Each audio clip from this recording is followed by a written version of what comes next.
ساری رات کروٹیں بدلنے کے بعد صبح کے وقت میری آنکھ لگ گئی اور جب میں سو کر اٹھی تو یاسر اپنے کام کے لیے نکل چکے تھے اور مجھے پھر سارا دن ان کا انتظار کرنا تھا۔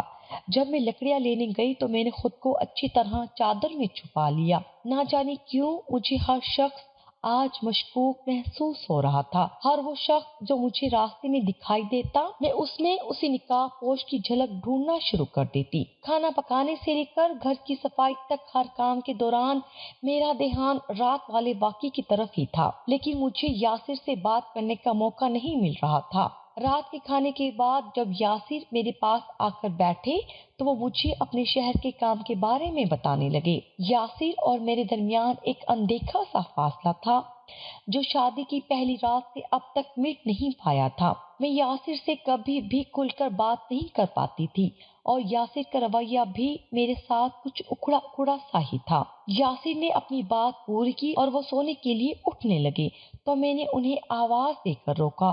وہ واپس میرے برابر میں بیٹھ گئے۔ میں انہیں سب کچھ سچ سچ بتانا چاہتی تھی، لیکن میرے ذہن میں وہ ساری باتیں گھوم رہی تھی جو میں نے گاؤں کے مردوں کے بارے میں سن رکھی تھی، اور رخصتی سے پہلے میری ماں نے بھی مجھے یہی بات سمجھائی تھی کہ اپنے شوہر سے کوئی بھی ایسی بات نہ کرنا جس سے اس کی غیرت کو دھچکا لگے۔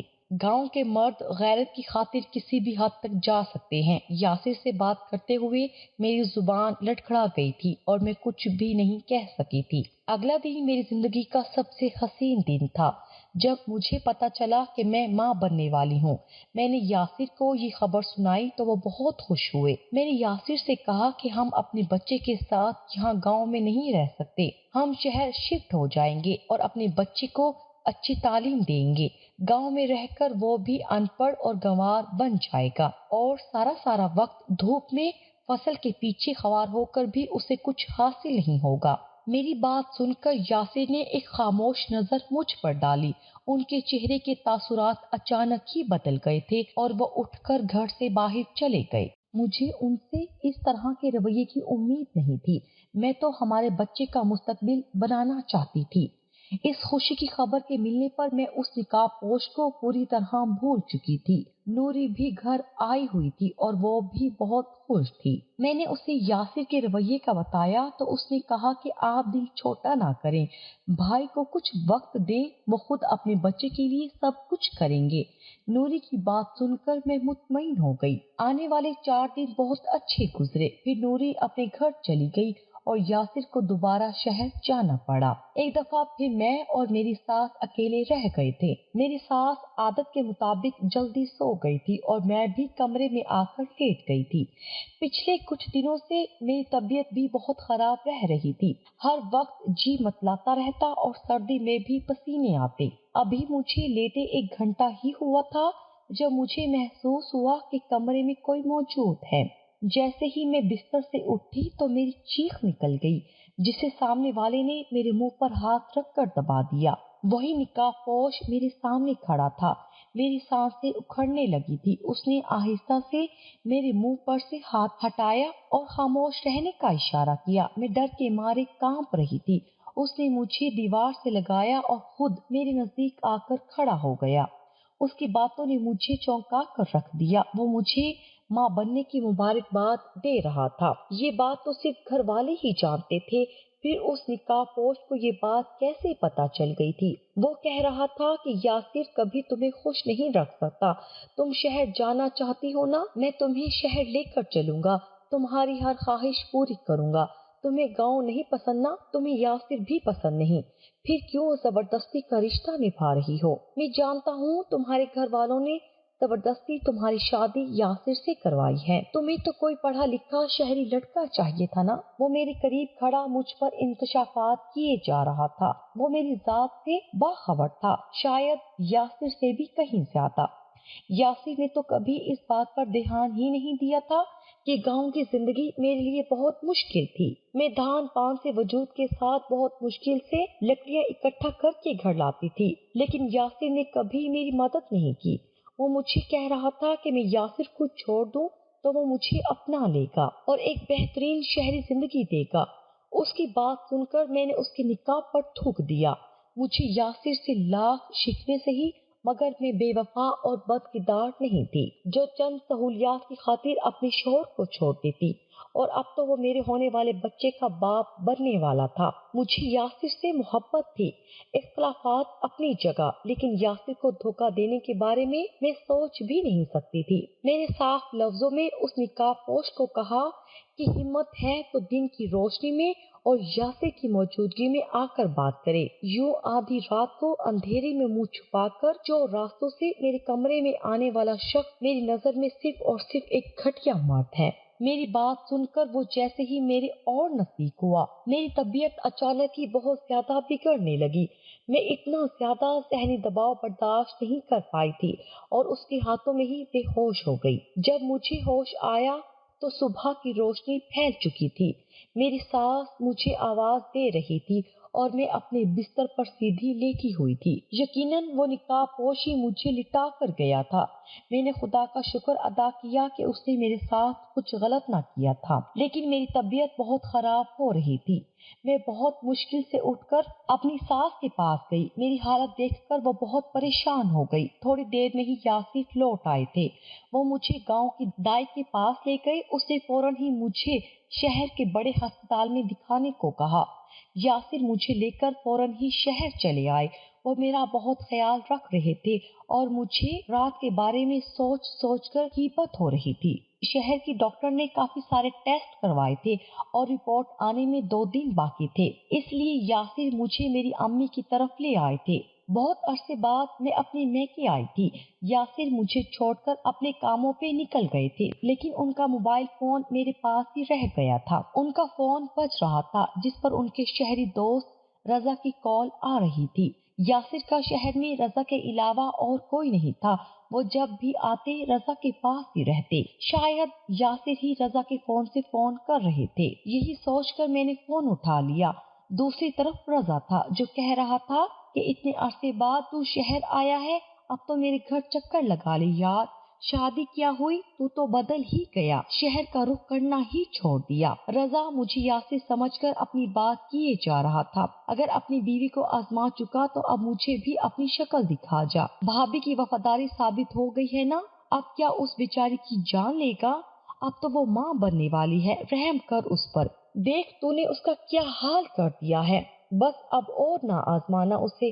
رضا کی باتیں سن کر میرے قدموں تلے زمین نکل گئی۔ رضا جو کچھ کہہ رہا تھا وہ تو میرے وہم و گمان میں بھی نہیں تھا۔ جس نقاب پوش سے ڈر کر میں کئی راتوں سے سکون کی نیند نہیں سو پائی تھی، وہ کوئی اور نہیں بلکہ میرا شوہر یاسر تھا۔ یہ بات کسی صورت میرے لیے قابل قبول نہیں تھی۔ تو کیا صرف یاسر مجھے آزمانے کے لیے اس حد تک گر بھی سکتا تھا کہ وہ اپنے ہی گھر میں آدھی رات کو ایک نقاب پوش کی طرح داخل ہوتا اور مجھے اس طرح ڈراتا؟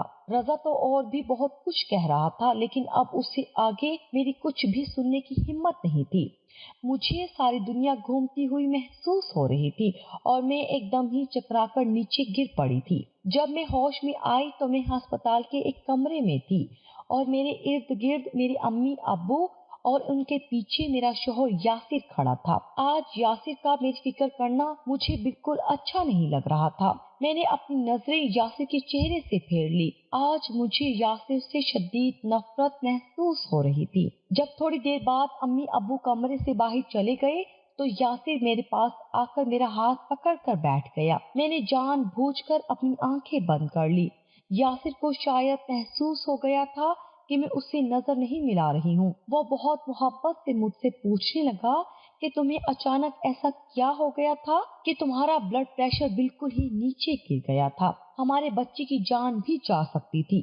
یاسر کی اس بات پر میں نے بہت سخت نگاہ ان پر ڈالی اور خود بخود میری آنکھوں میں پانی آنے لگا۔ یاسر میرے قریب ہو کر مجھ سے پوچھنے لگے کہ کیا ہوا ہے، لیکن آج ان کی قربت سے مجھے خوف آ رہا تھا، کیونکہ یہ تو اسی نقاب پوش کی قربت تھی جس کی وجہ سے میں ہر پل اذیت کا شکار رہی تھی۔ یاسر کہیں غیرت کی خاطر کوئی غلط فیصلہ نہ کر لے، یہ سوچ کر میں ان سے کبھی یہ بات کہہ ہی نہیں پائی تھی، لیکن میں نہیں جانتی تھی کہ وہ اس قدر بے غیرت ہے کہ مجھے آزمانے کی خاطر اپنے ہی گھر میں نقب لگا کر بیٹھے ہیں۔ میں نے نم لہجے میں یاسر سے پوچھا کہ آپ کو میرے کردار میں ایسی کون سی کمی نظر آئی تھی جو آپ نے وہ سب کچھ کر دیا؟